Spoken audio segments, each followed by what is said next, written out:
What's going on YouTube? JT's Reborn here, and welcome back to another edition of my DC comic book reviews. And in this video, we're going to be talking about Arkham City The Order of the World, issue number 3 of 6. So I'm a little behind on the series. I think this came out, it wasn't last week, but like the week before. So I'm playing a little bit of catch up right now. I got this one, I got like Teen Titans Academy, The Joker, and I also need to read the new issue of Batgirls, the debut issue, but I got to go back and reread kind of the backups in Batman, which is the setup to the Batgirls book, so I wanted to do that, and then tomorrow you should have a video on the Batgirls book. And I think I also need to cover I Am Batman, number 4. I think that came out. I don't know. There's always a lot of comics to cover, so I'm going to be playing catch-up this week. But anyways, let's go ahead and talk about Arkham City Order of the World. This is written by Dan Watters with art by Danny. Too good for last names, apparently. Why can't you just put your last name? I don't get it. Like, I mean, hey, this is art by Danny. Who's Danny? Danny who? Like, why not just have your last name? I don't know. Like, it's such a, like, that's just kind of a pet peeve of mine. Just put their last name on there.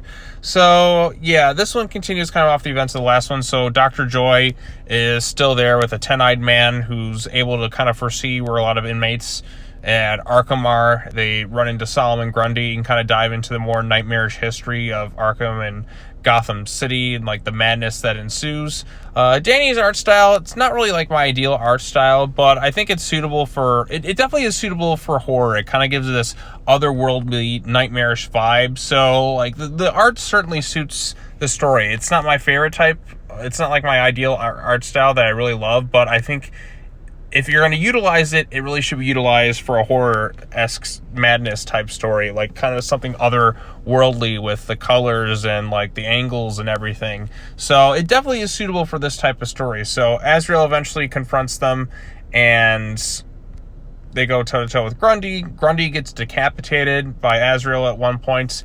Dr. Joy unearths a skull, which is like the spirit, I guess, of Amadeus Arkham, which is watching over him.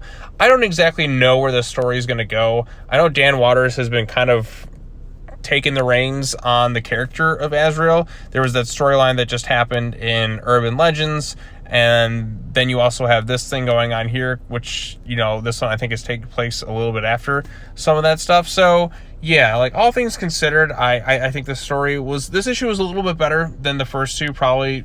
I think because you threw in Grundy in there, you kind of have the characters colliding a little bit. We're at the midway point of it, like it's starting to build a little bit more momentum to a conclusion. But other than that, like I think the issue itself is all right. I'm not really like huge into the story per se. It's kind of dealing with characters I'm not really as in tune to. Like, I'm not really like the most knowledgeable of Azrael compared to other members of the Bat family, and with the whole like kind of crazy like religious type character going on here, where that's kind of like who Azrael is, I'm just not into that as much. I've kind of seen that done a bit in a lot of other stories, so I don't really gravitate towards Azrael as much as I do other like Batman related characters. So this story for me, it's like I get the basic idea of it, but I'm not like really anticipating or excited to see where it's going to kind of go from here. This is kind of a limited like 6-issue mini series, and I think they're going to probably do another big Azrael story after this. So we'll see where it goes from there. I'm not really wowed by it, but I definitely think if you're an Azrael fan, it's probably worth checking out. And I think some of the more nightmarish stuff, if you're kind of into like the whole like horror vibe, I think it may, I don't know, like engage you more. But if you're not really too big into the character of Azrael or some of this other stuff, it's probably something that you could skip. So yeah, like I said, I've kind of mixed, thinking the issue's okay, not really like recommending it for the sake of like, wow, this is so amazing. But I do think this issue was slightly stronger than the previous two. So those are my quick opinions on it.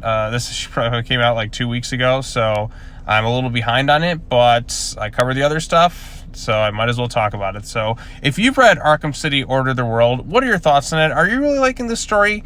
Are you disliking it? Tell me what you thought in the comment section down below. Like I said, I'm just kind of on the boat where I think it's just kind of okay. So yeah, that's kind of where I'm at. All right, well, that's all I got to say. As always, take care now. Bye-bye then, and I'll see you all in the next video. Peace.